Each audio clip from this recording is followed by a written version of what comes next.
अस्सलामुअलैकुम नाजरीन, Pakistan economy watch के लेटेस्ट एडिशन में खुश आमदीद। मैं हूं इमरान सुल्तान। 2019 की आखिरी घड़ियां, जाते जाते लम्हात और 2020 की आमद। इस 2020 नए साल में यकीनी तौर से हम ये खुशकुन तरीके से हम इसको खुश आमदीद कहें। एक ऑप्टिमिस्टिक अप्रोच हमारी होनी चाहिए, लेकिन ऑप्टिमिस्टिक अप्रोच के साथ साथ रियलिस्टिक अप्रोच हो। कहीं वो वाला ऑप्टिमिज्म ना हो जो एफबीआर ने मुआशी आदाफ अपने रेवेन्यू टारगेट्स करते वक्त रखा था। 5.5 ट्रिलियन का आपको याद होगा कि 5,500 अरब रुपए जो है उसके रेवेन्यू इकट्ठा किया जाएगा इस साल में, और उसके बाद किसी भी कॉर्नर से इसकी हौसला अफजाई नहीं की गई। हमेशा यही कहा गया कि यह बहुत ज्यादा ओवर एस्टिमेटेड, जो है वो ऑप्टिमिस्टिक अप्रोच है। पाकिस्तान के मुआशी हालात इस बात की इजाजत नहीं देते कि इतना टैक्स जो है वो कलेक्ट किया जाए, या मईशत में इतना दमखम नहीं है। तो एक रियलिस्टिक अप्रोच की जरूरत है। आज के प्रोग्राम में हम IMF के जो जायजा पहली रिपोर्ट इस वक्त जारी हुई है, सहमाही बुनियाद पे, क्वार्टरली बुनियाद पे, उसको भी डिस्कस करेंगे। फिर हम बात करेंगे नैब ऑर्डिनेंस जो तरमीमी ऑर्डिनेंस के बाद एफबीआर का क्या किरदार होगा, टैक्स रेवेन्यू अथॉरिटी जो है वो कितनी ज्यादा मौसर और फाल होगी या नहीं होगी, ये इन चीजों के ऊपर भी बात करेंगे। और लास्ट में हम बात करेंगे कैरी ट्रेड्स के ऊपर। जिस तरीके से फॉरेन इन्वेस्टमेंट का एक राग अलापा जा रहा है इस वक्त के पाकिस्तान में, बहुत ज्यादा फॉरेन इन्वेस्टमेंट आ रही है। उसकी असल शक्ल क्या है और वो कितनी खुश आइंदा है, कितनी या उसके जो एक खौफनाक या पहलू, खतरनाक पहलू, वो क्या हो सकता है। इस वक्त कराची स्टूडियो में हमारे साथ मौजूद हैं जनाब अशफाक तोला साहब, किसी तारुफ के मोहताज नहीं, माहिर टैक्स उमूर। बहुत बहुत शुक्रिया अशफाक तोला साहब, आप हमारे साथ मौजूद कराची स्टूडियो में। और इस्लामाबाद स्टूडियो में इस वक्त साबिक चेयरमैन एफबीआर जनाब अब्दुल्ला यूसुफ साहब ने हमें ज्वाइन किया। अब्दुल्ला यूसुफ साहब, आपका भी बहुत बहुत शुक्रिया हमें ज्वाइन करने का। सबसे पहले तोला साहब, मैं आपसे शुरू करना चाहूंगा। ये जो इस वक्त IMF की रिपोर्ट आई, और इस IMF की रिपोर्ट में एक तरफ ये कहा जा रहा है कि हमने तमाम टारगेट्स जो है वो अचीव कर लिए और बहुत अच्छी सेटिस्फैक्टरी नोट, हुकूमती वज़रा का ये कहना है। और दूसरी जानिब हम देख रहे हैं कि जो स्पेशली अगर एफबीआर के हवाले से बात करें तो जो रिवाइज डाउन हुए, आदाफ रिवाइज डाउन हुए, 5.5 ट्रिलियन जो है वो वहां से कम किया गया। उसमें तकरीबन अच्छा खासा 265 अरब का उसमें एक जो है वो स्लैश किया गया है, जबकि नॉन टैक्स रेवेन्यू जो है उसको 838 अरब से बढ़ाकर 1170 अरब कर दिया गया। 332 अरब रुपए का इसमें इजाफा। नाउ एक एरियल व्यू मैं आपके चाहूंगा कि एफबीआर के रेवेन्यूज के हवाले से क्या इस वक्त आप देख रहे हैं at the completion of first quarter under IMF programme, या वैसे मैं कह रहा हूं। देखिए, बिस्मिल्लाहिर्रहमानिर्रहीम। सबसे पहले तो वर्ड गो में जैसे आपने कहा कि अनरियलिस्टिक थे, तो अनरियलिस्टिक तो यानी तैर रहे थे, फ्लोट था। 3829 बिलियन आपने कलेक्ट किए थे last year. 12% inflation, 3% GDP growth, तो 15% अगर मैं इसमें इजाफा करता हूं तो ये बनते हैं 4403। फिर इन्होंने कहा था 1.7% ऑफ GDP का आप इंक्रीमेंटल और टारगेट ले लेंगे। 732 बिलियन हमने एनालिसिस की थी इसकी, वो बनाएंगे।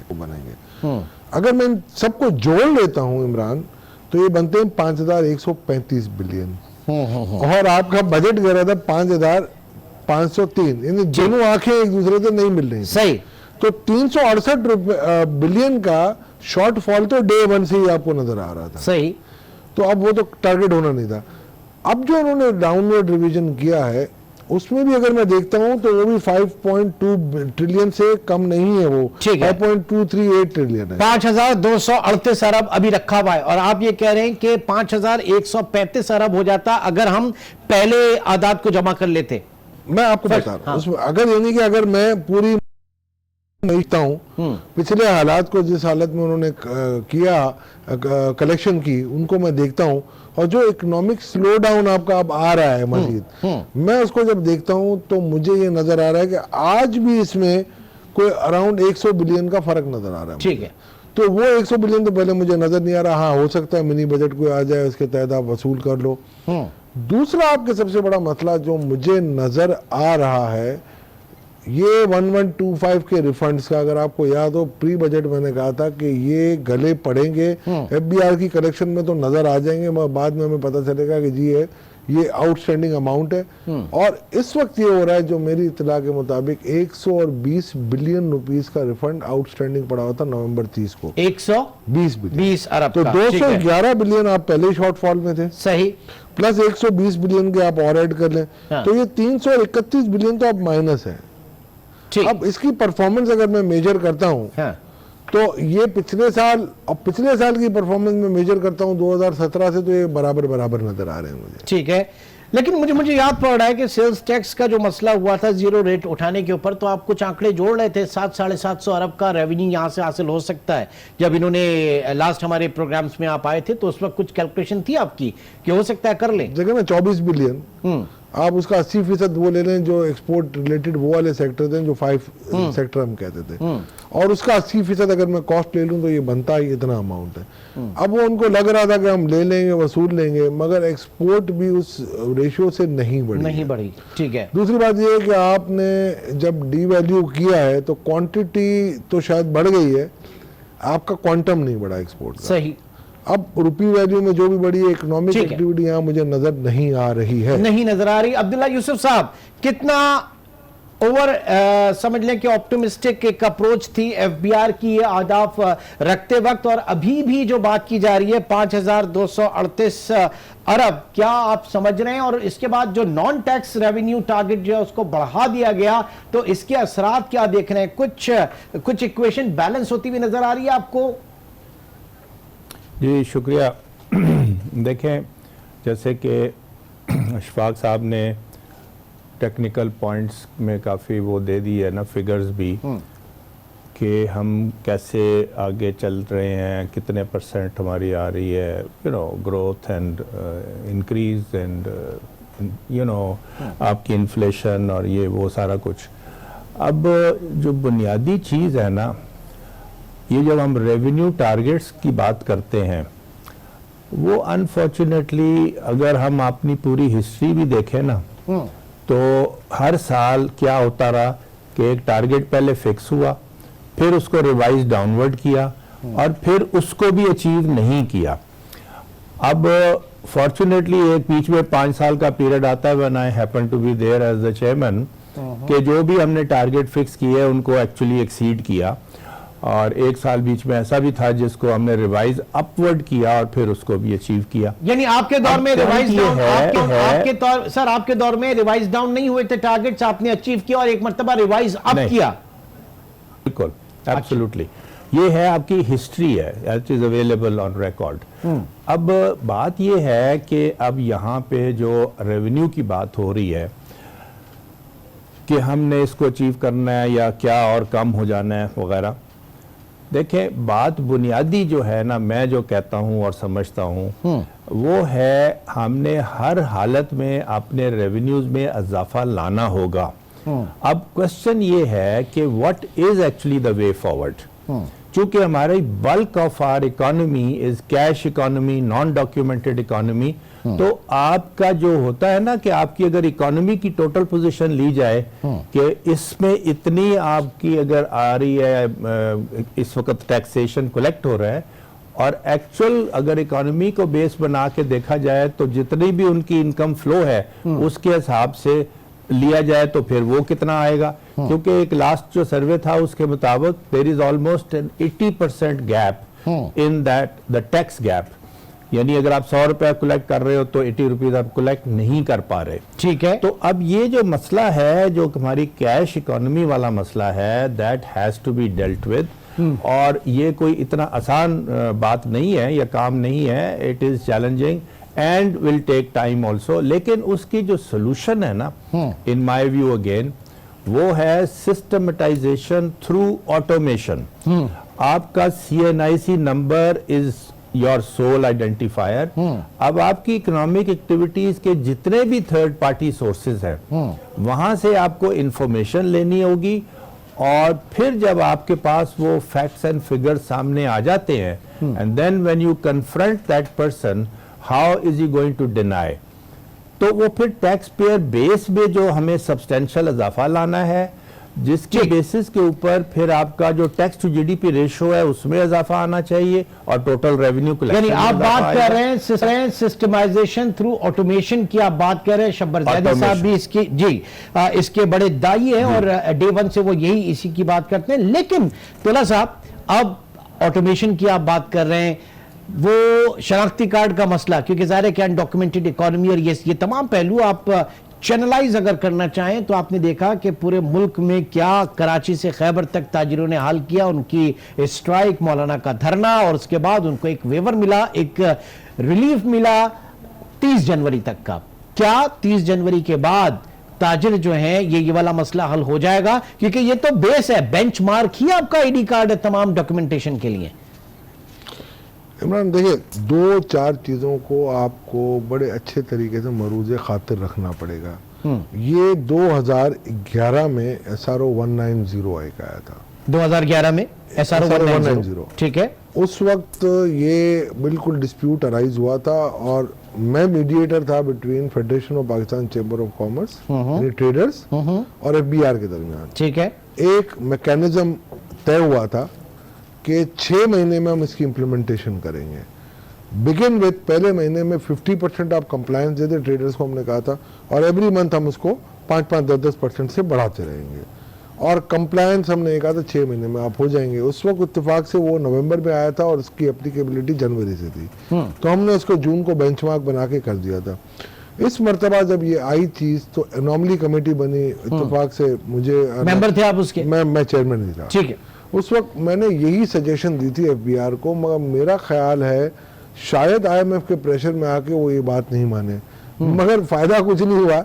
आज 7 ट्रेडर मुझसे एग्री थे, दोनों ग्रुप एग्री थे, वो 7 महीने भी आप लेंगे। प्रीवियस फॉर्मूला जो है वो जो मैंने कहा था कि उन्होंने कहा जी 50 की बजाय 35 कर दे और फिर आप आगे रैंप अप करते रहे, ठीक है। मगर हमारी जो बड़ी मुश्किलें थी हमारी जो बजट के अंदर, जिसकी वजह से इकोनॉमी रुकी हुई है, वो चारों के हल दिए गए थे कि जी ये 4 ऐसी पॉइंट्स हैं जहां पर अगर आप इसको रिजॉल्व कर अंदर फाइनेंस एक्ट के अंदर तो आपके मामला बिल्कुल स्ट्रेटन हो जाएंगे। बट अनफॉर्चुनेटली वो चारों के चारों नहीं सुने गए और मेरा ख्याल है आज जो ये आप देख रहे हैं, ये जो कस्मा पुरसी और जो मारामारी हो रही है मईशत की, तो वो मेरा ख्याल है इसकी वजह यही है कि प्रैक्टिकल अप्रोच मेरा ख्याल है हमें ज्यादा प्रेफर। अब्दुल्ला यूसुफ साहब, जो इस वक्त सूरत हाल है, FATF का आपके ऊपर प्रेशर है, उसके साथ साथ IMF, पहली दफा हमने देखा कि IMF बाकायदा कोर्ट कर रहा है FATF की कार्रवाइयों को कि उनकी जो रिकमेंडेशंस हैं उनको आपने पूरा करना है। और FATF जब बात करता है तो फिर वहां पे वही चीज आ जाती है आपकी इकोनॉमी को डिसिप्लिन करने के हवाले से, ट्रांसपेरेंसी के हवाले से और इन्हीं रिफॉर्म्स के हवाले से। तो ये प्रेशर उनका भी है, प्रेशर यहां पे ताजिर बिरादरी भी है, वो कुछ भी कर ले उस नेट के अंदर या डॉक्यूमेंटेशन की तरफ नहीं आना चाहते। ये सूरत हाल जाएगी कहां? इसको क्या मिसहैंडल किया जा रहा है, क्या किया जा रहा है इसके साथ? देखें, अब जहां तक बात आपने की है ना, FATF है, IMF है, अब उनके तो एक स्टैंडर्ड प्रैक्टिसेस हैं और there are requirements that they have in order to meet their financing and other factors. अब जो हमारे यहाँ जो एक्चुअल प्रॉब्लम है वो तो मसला जैसे मैंने एक्सप्लेन किया है वो है हमारी कैश इकोनॉमी का, और जिसकी वजह से देयर इज नो डॉक्यूमेंटेशन। अब ये जो अब हमें जो करना है हर हालत में, ये जैसे आपने कहा ना कि जी वो ट्रेडर्स खड़े हो गए और हड़तालें शुरू हो गई और वो सारा दे, ऑब्वियसली अगर एक बंदा आज कुछ भी नहीं दे रहा टैक्स, तो कल आप उसको कहेंगे कि तुमने इतना देना होगा भाई, तो वो तो क्या करेगा, उसका रिएक्शन तो नेगेटिव ही आएगा ना कि जी ये क्या बात है, अब हमारे ऊपर आप ये कर रहे हो। लेकिन in the national interest I am saying कि जो भी आपका कोई भी बंदा है, अगर उसकी एक इनकम लेवल है किसी सोर्स से भी हो और वो अबव आती है एक सर्टेन मिनिमम थ्रेशोल्ड जो है हमारा, तो व्हाई इज इट कि he is not suppose to pay and the other person is suppose to pay? तो हमें हर हालत में इस चीज को मैनेज करना है, डील करना है, और इकोनॉमी की ग्रोथ हमने लानी है, और वो भी एक फैक्टर है जो कि आपकी बिजनेस कम्युनिटी को आपने फैसिलिटेट करना है और जिसकी वजह से वो अपनी इन्वेस्टमेंट करे और उसकी वजह से आपकी ग्रोथ जो है ठीक है, वो बड़ी बड़ी आगे आइडियल जो आइडियल माहौल है, हम जाहिर है कि वो आइडियल सिचुएशन जो है किस तरीके से बनेगी। और हम बात करें तुला साहब, यानी जनवरी में दोबारा जो है ये सूरत हाल खराब होनी है, लेट जनवरी में जाके ताजिरों के हवाले से एक अनरेस्ट जो है वो अभी तक मौजूद है। देखिए, मैं हमेशा एक बात कहता हूं आपको कि जैसे अब्दुल्ला साहब ने कहा ना, सिस्टम, हाँ, आपने ऑटोमेशन के लिए प्राल बनाई 98 में, अब्दुल्ला साहब ने भी काफी कमान की, ठीक, मगर वो प्राल किक ऑफ ही नहीं कर पा रही है। आपका मसला ये है कि आप इस बात पे अड़े हुए हैं कि उस प्राल में अच्छे लोग, मैं ये नहीं कह रहा प्राल में लोग खराब है, मगर प्राल के सिस्टम आप देखेंगे, अक्सर आप देखेंगे जी जैम हो गया सिस्टम में हिकअप आ गए। तो आप अपने मॉडल देखें, अपने पड़ोसियों के मॉडल देखें, तो आपको लगता है कि you are way behind. Turkey के मॉडल देख लें, मैं खुद जाके देख के आया हूँ, तारिक बाजवा साहब थे, हमने सब ने देखे। अब आपका मसला ये है कि आप कहते हैं जी यही कम सकता, आपको आउटसोर्स करना पड़ेगा, प्राल को ठहरा दें। अच्छा। एक जगह वो ठहर जाएगी, उसको अब आप फ्लोट ना करने दें, उसको आप अपनी जगह पर रखें और अब जो भी काम आ रहा है आउटसोर्स करें और उसके नताइज आपको बेहतर मिलेंगे। बिकॉज के यहाँ जो जितना आपका पर्सनल इंटरेक्शन होता है between collector and pair, corruption के उतने ही दरवाजे खुल जाते हैं। यानी इस हल यही है कि किसी तरीके से ऑटोमेशन की तरफ जाएं, लेकिन ऑटोमेशन में भी फेज वाइज जाना है, फेज मैनर में जाना है। अब्रप्टली कोई भी चीज ऐसी नहीं करनी कि मईशत की चूल्हे हिल जाएं। एक छोटे से ब्रेक के बाद दोबारा मिलते हैं। Welcome back. तुला साहब, अब ये जो पिछले दिनों बात हो रही थी और कहीं ना कहीं से बात आ जाती है नेशनल टैक्स अथॉरिटी के हवाले से, एक यूनिफॉर्म पूरे मुल्क में एक अथॉरिटी हो, और फिर जाहिर है कि उसकी परफॉर्मेंस, और फिर हम अपनी प्रोविंशियल टैक्स अथॉरिटीज को देखें तो वो कहां से कहां चली गई। ये इसमें इतना आसान होगा क्योंकि सूबे इसकी मुखालफत कर रहे हैं। सबसे पहले सिंध 18वीं आईनी तरमीम में इसकी मुखालफत कर रहा है। ये सोच क्या है इस वक्त प्राइम मिनिस्टर के जहन में? देखिए, प्राइम मिनिस्टर के जहन से पहले तो ये टैक्स रिफॉर्म कमीशन की रिपोर्ट में 2016 में हमने लिख दी, नेशनल टैक्स एजेंसी एक बनानी पड़ेगी, अब जो कि तमाम मामलात को देखे। देखिए, एक दो चीजें डिफरेंट हैं। हाँ। हम एक चीज को मिक्स कर जाते हैं, ये हर लेवल पे समझाने की जरूरत है। लास्ट ईयर जब आईकैप की नेशनल टैक्स कॉन्फ्रेंस हुई थी तो उसमें हमने बाकायदा मॉडल बना के समझाया था कि नेशनल टैक्स एजेंसी का मतलब ये नहीं है कि वो सब चीज़ों पे कलेक्शन रखें। अच्छा, आज आपको पता है दुनिया में सिस्टम कहीं के कहीं निकल गए, तो ज़रूरी नहीं है कि नेशनल टैक्स एजेंसी हर चीज़ कंट्रोल करेगी। एक्चुअली होगा ये कि आपका पूरा जो टैक्स का निज़ाम है ना, वो वन विंडो होना चाहिए। हाँ, और वो सिर्फ नेशनल टैक्स एजेंसी को सिर्फ एज ए कलेक्टिंग अथॉरिटी ले लें, जैसे निफ्ट है या स्टेट बैंक के क्लियरिंग हाउसेज होते हैं। हाँ। और बाकी जिनका जो शेयर है वो ऑटोमेटिकली उसके नाम पे ट्रांसफर होता रहे। हाँ। ये नहीं कोई तो जो एग्जिस्टिंग अब पाकिस्तान, ये आपका सिंध रेवेन्यू बोर्ड जैसे आया, वो चलते पंजाब रहेंगे, रेवेन्यू वो अथॉरिटी चलते का- रहेंगे। अच्छा, वो चलते रहेंगे, हाँ, वो हाँ। टैक्स और सर्विसेज अपने उसके ऊपर कंटिन्यू रखेंगे, बाकी दीगर जो है वो एक पिरामिड बन जाएगा और उस पिरामिड के तौर पे एक कलेक्टिंग एजेंसी होगी।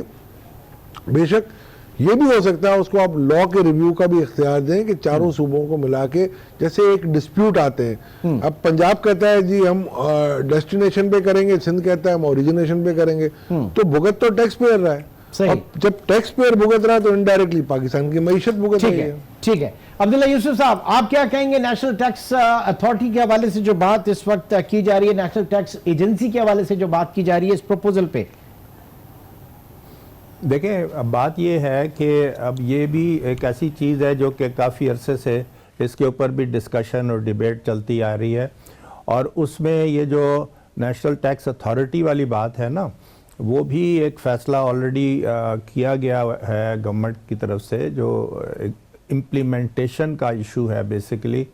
अब आपको एक एफर्ट जो रिक्वायर्ड है वो ये है कि आपको हर हालत में टैक्स पेयर बेस में सब्सटेंशियल इजाफा करना है, और फिर वो जो आपका रिजल्ट आएगा उसमें सब्सटेंशियल इजाफा आएगा as far as the revenue is concerned. अब उसके लिए आपको ऐसा सिस्टम चाहिए, फिर उसके बाद ऐसा आपको उसका जो चलाने वाले कुछ लोग होते हैं उनकी बैकग्राउंड चाहिए ताकि वो रिजल्ट एक्चुअली अचीव कर पाएं। अभी तो हमें मसला है ना, जैसे शाक ने कहा कि भाई वो अब प्राल जो है हमारा वो भी इसी तरह ही है। कोई उसका वो नहीं होता उनको रिजल्ट देने का पता। तो आप देखें एक तरफ आपका नादरा भी है एक एजेंसी अवेलेबल, और उसमें भी आप काफ़ी हद तक उसकी जो डिटेल्ड इंफॉर्मेशन ऑलरेडी अवेलेबल है उसको भी बेस बना सकते हैं। और फिर ये जो इंडिपेंडेंस वाली बात है ना, ये भी मैं समझता हूं कि एक practically speaking this will be a positive thing to actually run एक ऑर्गेनाइजेशन, और विद सर्टन जो उसके होंगे rules and regulations and requirements to be met. But ये तो कि एक वो भी पॉलिटिकल कंसेंसस की जरूरत है, इसके ऊपर डिबेट की जरूरत है, क्योंकि अभी चीजें क्लियर नहीं है इस हवाले से। तुला तो साहब, हमने ट्रिगर कर दी है ये डिबेट। अच्छा, ये आईकैप के प्लेटफॉर्म से अब्दुल्ला यूसुफ साहब के साथ मिलके वो उसके इनके तजर्बे पे तो हम वैसे ही माशाल्लाह नाज करते हैं, पूरा इंस्टीट्यूट हमारा। तो वो हमने एक नेशनल टैक्स कॉन्फ्रेंस करा दी है और चारों सूबों को एक साथ बिठाया है। अब लेके चलना है इनको साथ, और आगे अब इनकी एक और भी फायदा ये हो गया है कि अब इनकी भी एक जॉइंट कमेटी बन गई है चारों सूबों की। अच्छा, तो रियलाइजेशन इज देयर कि टैक्स पेयर को कन्वीनियंस नहीं देंगे तो आपकी कन्वीनियंस खत्म हो जाएगी। ठीक है, यानी बॉटम लाइन यही है कि टैक्स पेयर को अगर आप कन्वीनियंस देंगे, उसके लिए आसानियां पैदा करेंगे, तो आपका काम भी चलेगा। अदरवाइज जो है वो मुश्किलात है ना। नैब ऑर्डिनेंस, नैब तरमीमी ऑर्डिनेंस, मेरे ख्याल से इसके ऊपर आज शायद आप कमेंट्री वगैरह भी लिख रहे थे, थोड़ा सा उसके हवाले से भी हम जानना चाहेंगे। जो रोल अगर निकल जाता है नैब का आपके बिजनेस से, कारोबारी लोगों से और दीगर लोगों से, उससे, और फिर आ जाता है डोमेन में एफबीआर के और दीगर एससीसीपी के और एफआईए के हवाले से। एफबीआर पर्टिनेंट अगर मैं बात करूं तो एफबीआर की अभी तक हमने जो फोकस देखा वो हर हुकूमत में हर 2-3 साल बाद टैक्स एमनेस्टी स्कीम के ऊपर ही रहा है। तोला साहब, क्या एक्शन लेंगे? एफबीआर में इतनी कैपेसिटी है, कर पाएंगे वो इन चीजों को कि नहीं? देखिए, मैं बहुत बिल्कुल वाज़ेह अल्फाज में कहता हूँ कि एफबीआर की कैपेसिटी नहीं है। एफबीआर के पास 2 INDs हैं, एक इंटेलिजेंस एंड इन्वेस्टिगेशन के, एक इनलैंड रेवेन्यू की है और एक कस्टम की है। मैं ये समझता हूँ कि इनको काफ़ी अब बहुत आगे जाना पड़ेगा। इनको नए इन्वेस्टिगेटर्स हायर करने पड़ेंगे, उनको बिल्कुल मॉडर्न लाइंस पे ट्रेनिंग देनी पड़ेगी। इनको अपना प्रोसिक्यूशन विंग अलग करना पड़ेगा, नए लॉयर्स लाके अपने पास बिठाने पड़ेंगे जो कि कोर्ट में केसेस को प्लीड करें इनकी। अभी इस वक्त ये स्ट्रक्चर है कि इनके जो भी केसेस होते हैं वो कस्टम्स कोर्ट में जाते हैं। ठीक है, अब कस्टम्स कोर्ट पे इतना बर्डन आप नहीं डाल सकते अगर, मगर मेरा ख्याल है नैब के पास इतने टैक्स के हैं भी नहीं कोई इश्यूज। और मेरा ख्याल है ये वैसे ही ज्यादती थी कि एक सिविल लॉ थे आपके, income tax ordinance, sales tax act, customs act और फेडरल एक्साइज एक्ट, ये सारे के सारे सिविल लॉ थे। अब उसमें अपना इनका एक मैकेनिज्म बिल्ट इन था और उसमें वाकई सजाएं भी थी, मगर उसका अपना एक मैकेनिज्म था और उस मैकेनिज्म को उस मैकेनिज्म के तौर पे ही चलना। लेकिन सब वो चैलेंज हो जाती थी ना, फिर वो आगे लिटिगेशन में फर्दर चले जाती थी, सजाएं जो एपिलेट से दीगर कोर्ट्स में चली जाती थी। नैब का एक डर खौफ तो था कम से कम। सर देखिए, मुझे एक बात बताएं, आप डर खौफ की जो बात कर रहे हैं तो डर खौफ के अलावा भी बहुत ज्यादा वो भी शिकायतें भी आती थी। लेकिन वो शिकायतें जो हैं वो क्या नैब के हवाले से, एफबीआर के हवाले से कम है? क्योंकि कौन नहीं जानता कितने हजार अरब की करप्शन सालाना कही जाती है एफबीआर में। सर देखें, वो एक है ना, जितने मुंह उतनी बात वाली बात है। जब तक कोई, देखें, कोई प्रैक्टिकली आप मुझे आज बताएं कितने आपने कलेक्टर पकड़े हैं, कितने आपने कमिश्नर पकड़े हैं, कितने आपने ऑडिटर पकड़े हैं। अच्छा, देने वाला कौन है?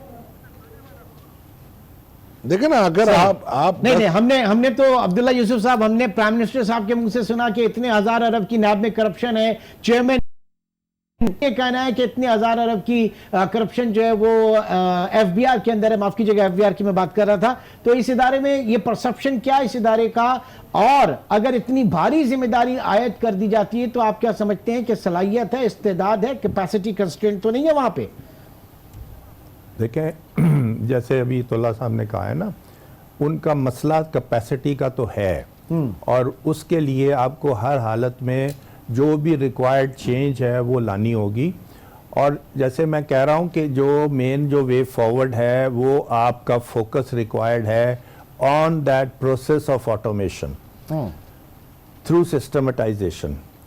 अब जब आपने हर चीज को सिस्टम के थ्रू एड्रेस करना है, इलेक्ट्रॉनिक मोड में हर चीज जो है आपके पास आ रही है सामने, तो ये जो इस वक्त मसला है ना, ये करप्शन वाला और ये सारा मसला जो हमारे यहाँ चल रहा है, उसमें फिर वो जो इस वक्त होता है ना, आपने अथॉरिटी दी होती है मुख्तलिफ लेवल पे, और वो उसको फिर एक्सप्लॉइट करते हैं और फिर वो आगे उनसे जो भी मिलता है लेते हैं और करते हैं।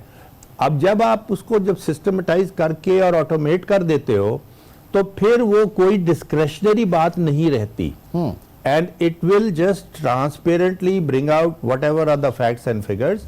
और किसी का वो नहीं होती अथॉरिटी उसमें कि जी अच्छा इसको आपने नहीं दे करना और उसको छोड़ देना, इसको करना है, इस तरह की चीज नहीं होगी। It will be totally transparent. Abdullah Yusuf साहब, डू यू रिस्पेक्ट, ये आप जिस सिस्टमाइजेशन और ऑटोमेशन की बात कर रहे हैं, इस्लाहात की बात कर रहे हैं, इसके लिए तो हमने मिलियंस ऑफ डॉलर्स जो हैं वो ले भी चुके हैं कि एफबीआर में इस्लाहात लेकर आएंगे, लेकिन आज हम वहीं पर खड़े हैं, आज 70 साल बाद भी हम उसी डगर के ऊपर मौजूद हैं। तो ये अब तक सिर्फ कही जा रही हैं बातें, वो इस्लाहात गई कहां? यहां तो फिर भी शब्बर साहब ने कहा कि जनाब एफबीआर का पॉलिसी विंग अलग होगा और ऑपरेशनल विंग अलग होगा।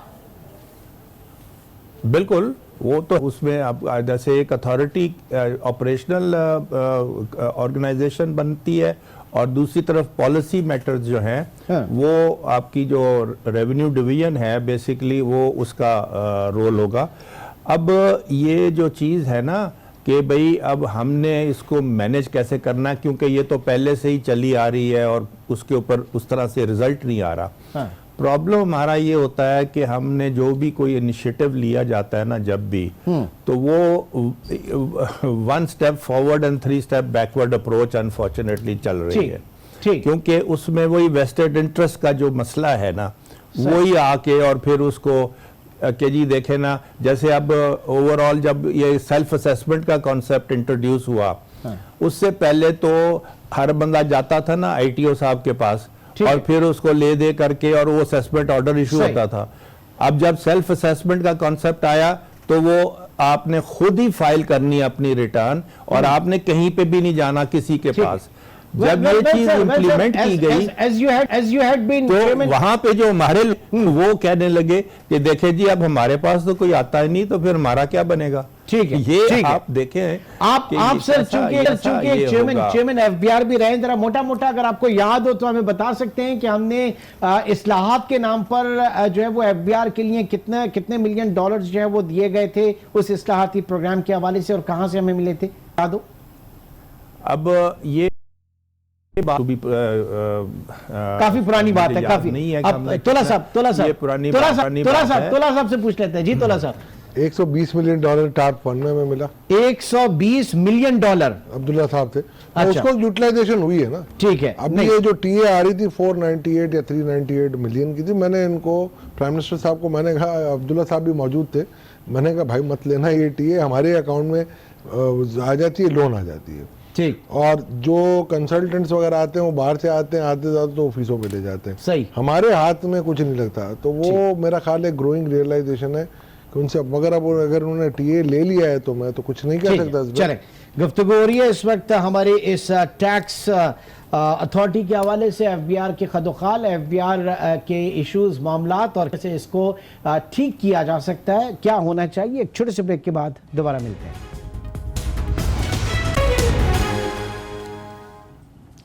Welcome back. रनडाउन की तरफ बढ़ते हैं और अब हम बात करेंगे जरा कैरी ट्रेड्स के ऊपर। पाकिस्तान में इस वक्त 13.25% पॉलिसी रेट है, शरसूद है। ऐसे में मुल्की मईशत का पट्टा जो है वो बिठा हुआ है इस वक्त, लेकिन अच्छी खबरें जो है वो फॉरनर्स के लिए हैं कि वो पाकिस्तान में आके पाकिस्तान की डेट सिक्योरिटीज, स्पेशली जो शॉर्टेस्ट टर्म 3 महीने, 6 महीने, 9 महीने, 12 महीने, पाकिस्तान मैं ट्रेजरी बिल्स की बात कर रहा हूं, इसके अंदर ओवर डॉलर जो है वो इन्वेस्टमेंट आ चुकी है। तोला साहब, आपने इसके ऊपर काफी लिखा, आपके रिसर्च हाउस ने, बताइएगा क्या क्या क्या सोच है इसके ऊपर आप लोगों की।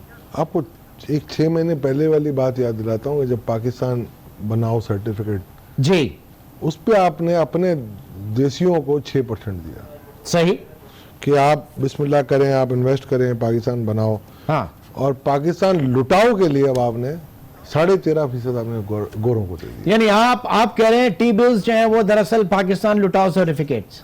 मैं सिर्फ ये स्लैंग में कह रहा हूँ। एक्चुअली देखिए, मतलब ये कि इंतहाई कम तरीन मुद्दत के लिए और महंगा तरीन कर्जा या कुछ और भी दुनिया में हाईएस्ट रेट यही चल रहा है इस वक्त। हाँ सही। और आपने इसके लिए दो काम किए, एक तो 13.25% आप उनको दे रहे हैं, दूसरी तरफ आपने अपनी करेंसी का ठहराव देके इनको ये भी गारंटी कर दिया है कि 13.25% इन डॉलर टर्म्स। सही। और अभी एक अमेंडमेंट ऑर्डिनेंस आया, उसमें कुछ इस किस्म की एक और अमेंडमेंट नजर आई है मुझे। अच्छा। जो इनकम टैक्स अमेंडमेंट जो काबीना ने कल अप्रूव किया है, उसमें भी कोई ऐसी चीज मुझे नजर आ रही है वहां इनको एक कंसेशन दिया गया है कोई, तो मैं देखना चाह रहा हूँ। बात की जा रही थी नहीं कि पीआईबीज के अंदर सवाल ये था कि भाई ये के टी बिल्स से निकल के पीआईबीज के अंदर आए, तो वहां पर मेरे ख्याल से 39 नहीं आया, नहीं वो ये कहा जा रहा है 39% वहां पर आपका कैपिटल गेन टैक्स है वो इन्वॉल्व है, इसकी वजह से शायद नहीं आ रहे। अब तो टी बिल में भी कैपिटल गेन है, अगर वो आप मैच्योरिटी से पहले बेच देंगे तो सेम रेट होता है। ओके। देखिए जो भी इंस्ट्रूमेंट्स हैं, हाँ, अगर आप मैच्योरिटी से पहले बेच देते हैं। सर 3 महीने का बंदा 4 महीने इंतजार कर सकता है ना, उसमें क्या प्रॉब्लम है? एक्चुअली ये इशू नहीं है इमरान, इस वक्त इशू ये आ रहा है कि 13.25% पे आप ले रहे हैं, डॉलर गारंटीड है। हाँ। मैं आपको यकीन से कह सकता हूं कि यहाँ से भी बहुत सारे डॉलर्स मैंने देखे हैं फेयर एंड लवली होके वापस आ। ठीक है, मतलब जब आप बोलते हैं, मैं चेक कर रहा था वेबसाइट पे स्टेट बैंक की, ठीक है, हमारे यहाँ जो ट्रेडिशनली आते हैं यूके से, यूएई से और अमेरिका से, उसके अलावा केमन आइलैंड से भी मुझे रकम नजर आ रही थी, मुझे ब्रिटिश वर्जन आइलैंड के भी नंबर नजर आ रहे थे। आप ये देखें, आपको यहाँ से इक्विटी माइनस होते हुए नजर आ रही है। हाँ। और डेट प्लस होता हुआ नजर आ रहा है। ठीक है। तो एक तो ये सबसे बड़ा अलमिया ये है कि जिस मुल्क को इक्विटी में एफडीआई की जरूरत है, वो डेट, आप अगर इक्विटी पे अगर 10% भी डिविडेंड देते हैं तो 13.25% तो नहीं होता, वो परमानेंट कैपिटल आपके पास पड़ा हुआ। सही। तो एक तो ये बड़ा अलमिया। दूसरी बात ये है कि हम ये जो डेट की प्रोफाइलिंग है हमारी, उस पर अगर हम देखें तो आईएमएफ की रिपोर्ट में अगर आप देखेंगे कि ओवर 5 इयर्स वो कहते हैं जी $18 बिलियन डोनर एजेंसी या मल्टीलेटरल एजेंसी से आपको मिलेंगे, जिसमें IMF, world bank, Asian development bank, IDB, बाकी जो हैं आईबीआरडीज वगैरह से। और आप अगर 5 भी लेते हैं हॉट मनी में, तो आपकी प्रोफाइलिंग तो कहीं की कहीं चलेगी, और इसकी वजह से आपको इंटरेस्ट रेट 13% पे रखना पड़ रहा है। ठीक है, at the cost of domestic economy. अब तो इकोनॉमी को तो आप बिल्कुल सफोकेट कर देंगे ना। ठीक, जी अब्दुल्ला यूसुफ साहब, इस वक्त ट्रेजरी बिल्स के अंदर शॉर्टेस्ट टर्म के अंदर और इंतहाई बुलंद शरह सूद के ऊपर जो है वो कर्जा दिया जा रहा है। इन्वेस्टमेंट जो है वो फॉरेनर्स की है at the cost of domestic economy. Boring है इसको इन्वेस्टमेंट ना। Yes, boring simple. एफडीआई नहीं होती है ये, एफडीआई वो मतलब बार बार जो हुकूमती हल्कों से कहा जा रहा है कि पाकिस्तान में इतनी इन्वेस्टमेंट आ रही है, तो भाई वो इन्वेस्टमेंट नहीं आ रही। इन्वेस्टमेंट अगर आप एफडीआई उठा के देखें तो वहां तो मेरे ख्याल से 3% के करीब आपके नंबर्स कम हुए हैं। जी अब्दुल्ला यूसुफ साहब, देखें ना, अब ये बात भी बड़ी एक क्रिटिकल बात है हमारी नेशनल पॉइंट ऑफ व्यू से, क्योंकि अब हमारा डेट में जिस तरह से इजाफा चल रहा है, आपका एक फिस्कल डेफिसिट, दूसरा ट्रेड डेफिसिट, तो वो अब आपने उसको मैनेज कैसे करना है।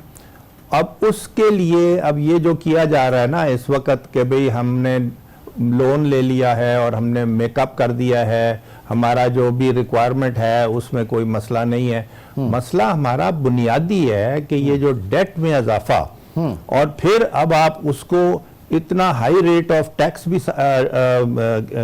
इंटरेस्ट चार्जेस जो दे रहे हो, that is a very very expensive matter at the moment and a very very difficult thing from our overall economy's point of view. अब वहां पे देखें, जो भी बिजनेसमैन अपनी इन्वेस्टमेंट कर रहा है तो उसने तो यही देखना है ना कि मेरा रिटर्न कितना मिल जाएगा और कितनी कॉस्ट आएगी। अब उसमें ये कॉस्ट फैक्टर जो है इंटरेस्ट चार्जेस का, that's a one very important factor, और वो अच्छा खासा उसका इम्पैक्ट है उस आ रहा जो इंडस्ट्री के ऊपर, and obviously that is affecting our actual growth of the economy. And जहाँ तक वो फॉरेन इन्वेस्टर वाली बात है, और उसने आपको जो भी इन्वेस्ट कर रहे हैं लोन्स में आपको दे रहे हैं पैसा, उसको तो it's a best thing from their point of view. क्योंकि अब वो इंटरनेशनली देखा जाए तो उनको क्या मिलता है, 1% या 2% और समथिंग। अब यहाँ पे इस तरह का रिटर्न मिलना, मतलब और इसे वो भी कहते डॉलर हैं बेस्ड। सोला साहब वो हींग लगे ना फिटकरी रंग भी चौखा। ये इतनी गाड़ी अगर उर्दू मेरी होती मैं टॉप कर चुका होता। ये 33 नंबर मिलते थे। मगर मैं आपको एक बात बताऊं, सऊदी अरबिया में मैं कुछ पहले हमने डील्स की थी कॉर्पोरेट फाइनेंस के हवाले से, when I was in banking. तो उधर मुझे एक ही आवाज आती थी कि आप हमें 7% का रिटर्न दे दे, बाकी सब आपका। तो अच्छा। ये कितना आइडियल होगा बैंकर्स के लिए कि आपने उठाया और यहाँ अब ये देखिए ना कि आप किधर गए सर, 8% के ऊपर याद है कि डार साहब के दौर में सुकूक वगैरह पे हम गए थे तो बड़ा उसके ऊपर वावेला हुआ था सर। आज तो 13% के ऊपर है यहाँ पे। ना सर, ये इसके अलावा मैं आपको बताता हूँ, उस वक्त भी यही था कि जी कि ये फॉरेन करेंसी आप लेते हैं बैंकों से। आप IMF की रिपोर्ट में उठा के देखेंगे तो उन्होंने लिखा है कि State Bank has bought $1.8 billion from the market to check up their reserves. तो कहां से खरीदे वो, कहां से आए वो डॉलर, किसने दिए वो डॉलर, क्यों आए वो डॉलर, सही, ये बताएं मुझे अब आप। ठीक, उस वक्त हम बड़ी क्रिटिसिज्म करते थे ना, सही, और आपके प्रोग्राम में आप करते थे। सही। अब जाहिर है कि ये पैसा कहां से आ रहा है, फेयर एंड लवली का आ रहा है, कहां से आ रहा है। एक चीज अतुल्ला साहब जाते जाते जो इस वक्त बात की जाए, क्योंकि ये जनाब पूरी ट्रांसफॉर्मेशन हो रही है और एक सक्सेस स्टोरी पाकिस्तान की जो है इस वक्त फॉरेन में बिक रही है, स्टोरी जो है वो वहां पे बाय कर रहे हैं, तो वो तो यूरो और सुकूक भी ले सकते थे ना अगर ऐसी बात थी, या कम से कम वही लोग आ जाते आपके PIBs के अंदर आ जाते, लॉन्ग टर्म के लिए आ जाते, तो हम भी यहाँ पे बड़े खुश होते। इस पे एक रिसर्च कर रहा हूँ और इंशाल्लाह with in few days I इंशाल्लाह आर्टिकल में दूंगा। आप बिजनेस रिकॉर्डर, आपको पता है मेरा हमेशा वही वी होप कि इंशाल्लाह आप आएंगे। हम रीप्रोफाइलिंग पूरी हम इस पे डिस्कस कर रहे हैं, मेरी इकोनॉमिक टीम पूरी बैठी हुई है और we are discussing the reprofiling. अगर हम रीप्रोफाइल करते हैं और अगर हॉट मनी से जान छुड़ाए और IMF से जान छुड़ाए तो हमारा, और डायरेक्ट सब्सिडी हम एक्सपोर्टर्स को देते हैं, तो इकोनॉमी कैसे चल सकती है और कैसे मूव होगा, हमें इंतजार रहेगा। बहुत शुक्रिया, thank you very much. Ashfaq तोला साहब और अब्दुल्ला यूसुफ साहब आज के शरीक रहे। नाजरीन, इसी दुआ के साथ 2019 का इख्तिताम कि 2020 जो है पाकिस्तान में हकीकी तौर पर अमन का, आतशी का, मोहब्बत का और मुल्की तरक्की, मुल्की तामीर और तरक्की का साल साबित हो। इमरान सुल्तान को इजाज़त दीजिए, इंशाल्लाह आपसे फिर मुलाकात होगी। अपना बहुत ख्याल रखिएगा। अल्लाह हाफ़िज़।